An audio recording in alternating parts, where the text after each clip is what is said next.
Bismillahirrahmanirrahim. Assalamualaikum warahmatullahi wabarakatuh. Alhamdulillahirabbil alamin. Wabihi nasta'inu ala umuri dunya waddin.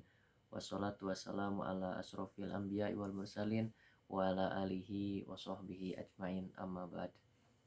Alhamdulillah, pertama-tama marilah kita bersama-sama memanjatkan rasa puji syukur kita kehadirat Allah Subhanahu wa taala, yang mana pada kesempatan hari ini alhamdulillah kita masih diberikan kesehatan, nikmat iman, nikmat Islam, juga nikmat kesehatan baik jasmani kita dan rohani kita, sehingga kita masih bisa melaksanakan kegiatan-kegiatan yang saat ini kita laksanakan.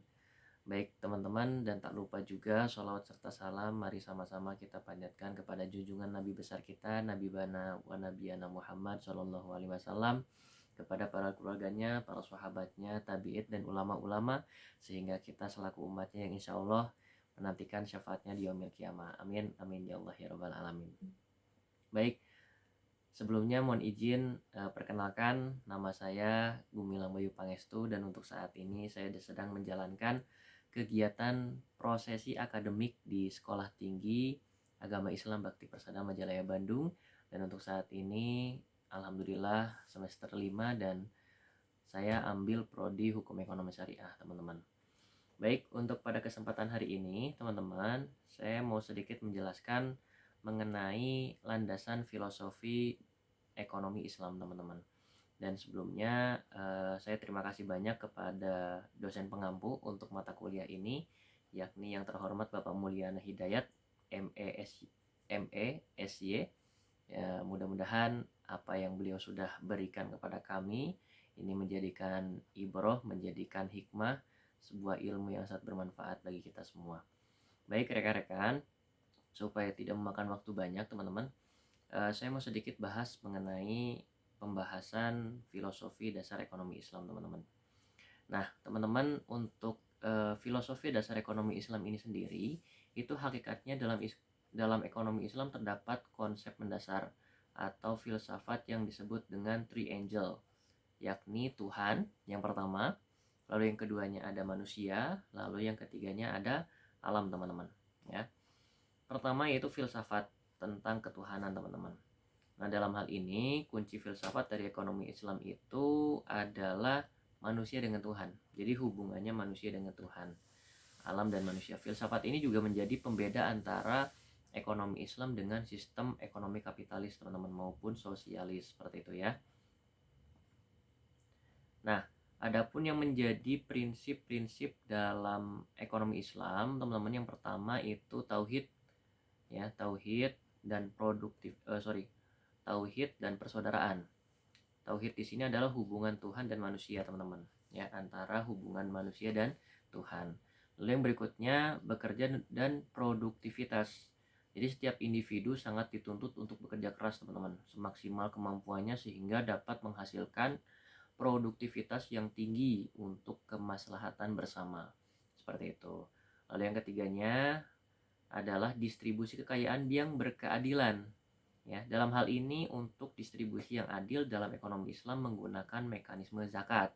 Jadi setiap zakat itu akan didistribusikan secara adil untuk masyarakat yang membutuhkan, teman-teman. Ya. Nah, tentunya tujuan yang ingin dicapai dalam sistem ekonomi Islam itu harus berlandaskan pada Al-Quran dan As-Sunnah. Dan tujuannya diantaranya yaitu memenuhi kebutuhan dasar manusia seperti sandang, lalu papan, pangan, ya, dan pendidikan juga kesehatan di setiap lapisan masyarakat, teman-teman.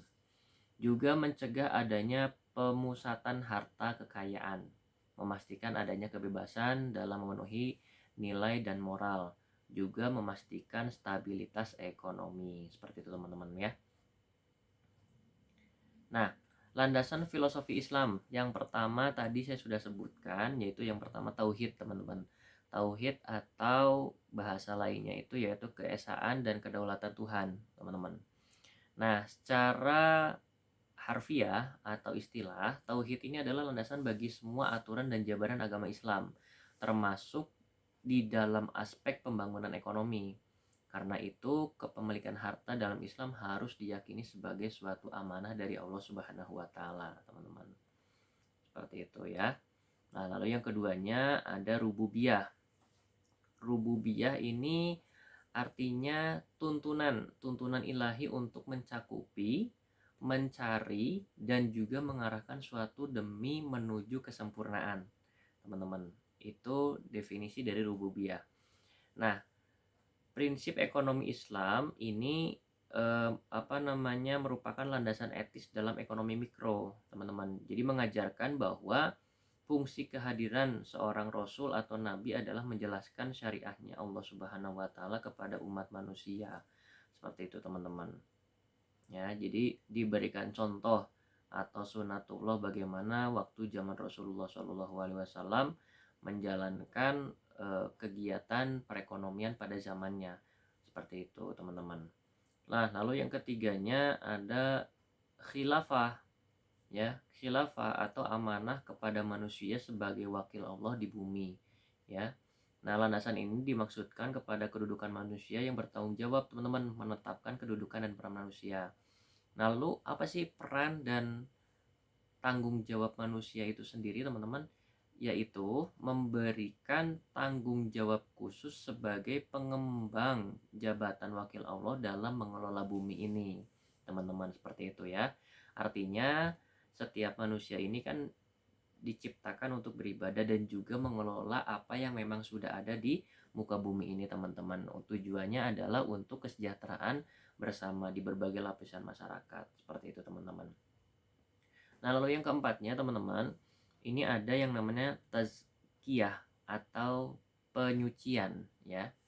Nah, konsep penyucian ini, teman-teman, ini terhadap sifat manusia, yaitu hubungannya dengan Allah tadi, tauhid, atau manusia dengan manusia, manusia dengan alam, maupun manusia di lingkungan masyarakat, teman-teman.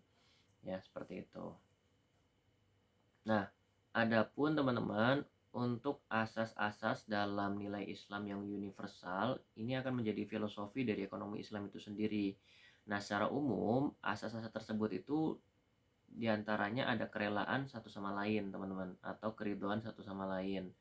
Lalu yang selanjutnya ada asas keadilan, ya, yaitu kesetaraan dan keseimbangan antara individu ataupun antar komunitas, teman-teman, seperti itu.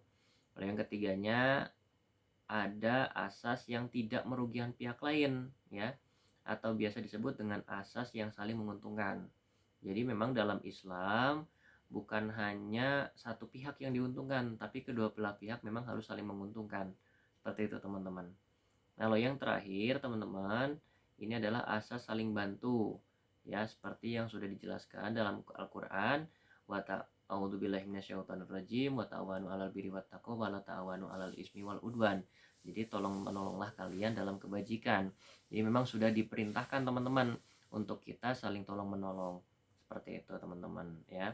Makanya di sini untuk asas yang terakhir ini adalah saling membantu dan dilarang adanya pemerasan maupun eksploitasi. Seperti itu, teman-teman, ya.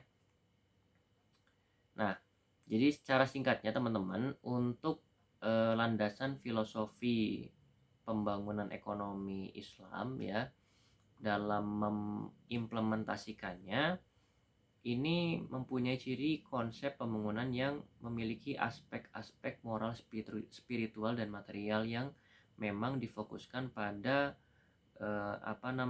pembangunan manusia, pemberdayaan masyarakat, lalu memberikan keuntungan-keuntungan dan juga memberikan rasa keadilan sesama manusia, teman-teman, seperti itu. Jadi tidak ada satu pihak yang diuntungkan dan hanya satu pihak juga yang dirugikan. Tapi untuk landasan ekonomi Islam ini memang berpatokan pada Al-Quran dan Sunnah, sehingga di akhirnya dalam mengimplementasikannya ini saling menguntungkan sama manusia dan memang di berbagai lapisan. Seperti itu, teman-teman, ya. Di sisi lain, dari apa yang memang sudah ada menjadi titipan di muka bumi ini, kita harus kelola dengan baik, yaitu tadi hubungan kita dengan Allah Subhanahu wa taala atau tauhid tadi, teman-teman, seperti itu, ya. Mungkin itu saja, teman-teman, terkait dengan landasan filosofi ekonomi Islam secara singkatnya. Mohon maaf apabila banyak kekurangan dalam segi penyampaian ataupun kalimat. Sekali lagi saya mohon maaf. Saya akhiri, wabillahi taufiq wal hidayah, waridha wal inayah. Assalamualaikum warahmatullahi wabarakatuh.